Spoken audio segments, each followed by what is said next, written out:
संसद में विपक्ष के नेता राहुल गांधी ने दमदार भाषण तो दिया, लेकिन पीएम मोदी को लेकर राहुल ने ऐसी टिप्पणी कर डाली कि उन्हें बाद में सबके सामने माफी मांगनी पड़ गई। असल में राहुल गांधी राष्ट्रपति के अभिभाषण का जवाब दे रहे थे। इस दौरान उन्होंने कई विषयों को लेकर सरकार पर वार किया, लेकिन जैसे ही राहुल गांधी ने कहा कि देश के विदेश मंत्री अमेरिका जाकर वहां पीएम मोदी को ग्रह करते हैं, तो लोकसभा में बवाल शुरू हो गया। पहले राहुल गांधी का वो बयान सुनिए जिस पर हंगामा शुरू हुआ था।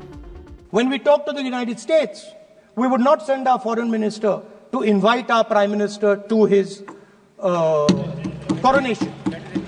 We would not send him 3 or 4 times, please invite our prime minister. Because if we had a production system and if we were working on these technologies, the American president would come here and invite the prime minister.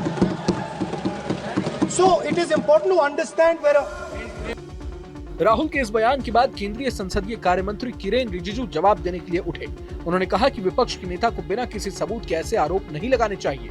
ये दोनों देशों का मुद्दा है, ये विदेश नीति का मामला है। रिजिजू ने कहा कि राहुल विपक्ष के नेता हैं, उन्हें जिम्मेदार होना चाहिए।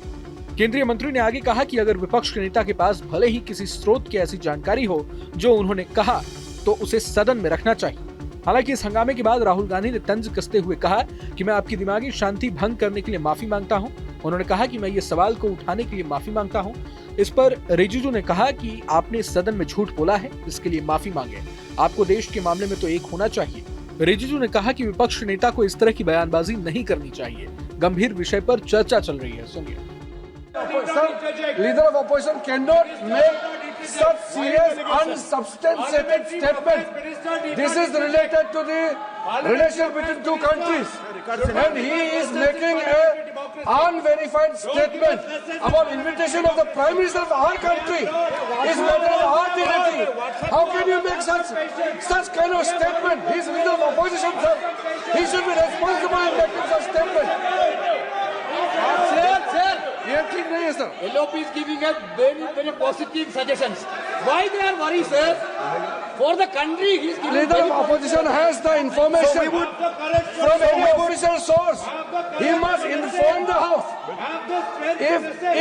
If leader of opposition has the information, please inform the House. Okay. Who has told you that foreign ministers have visited for the purpose which you have mentioned? You must specify it. So, I'm sorry that disturbed you, that question. I apologize for disturbing your peace of mind. It's okay. I've apologized. I've apologized for disturbing your peace of mind. I'm sorry. Apologize for lying to the House. ऐसा नहीं होता है। तो serious होना चाहिए leader of opposition को। कम से कम देश के मामले में तो एक हो, देश के मामले में तो एक वॉइस से बोलना चाहिए। ये गलत बात है, ये ठीक नहीं है। लीडर ऑफ अपोजिशन को इस तरह का बयानबाजी नहीं करना चाहिए। ये गंभीर विषय पर चर्चा चल रही है। So we would start by telling our अपने बयान पर माफी मांगने के बाद नेता प्रतिपक्ष राहुल गांधी ने राष्ट्रपति के अभिभाषण पर सवाल उठाते हुए कहा कि मैंने राष्ट्रपति का अभिभाषण हमेशा एक ही किस्म का सुना है। इनके द्वारा किए गए कामों की एक ही सूची है। इस सरकार ने लगभग 50-100 काम ही किए होंगे। मुझे लगता है कि राष्ट्रपति का अभिभाषण ऐसा नहीं होना चाहिए था जैसा दिया गया है। पूरे मसले को लेकर आप क्या सोचते हैं, हमें कमेंट बॉक्स में जरूर बताएं। अगर आपको ये वीडियो पसंद आए तो लाइक करें और चैनल को सब्सक्राइब करें। वहीं तमाम बड़ी खबरों के लिए देखते रहें न्यूज नेशन।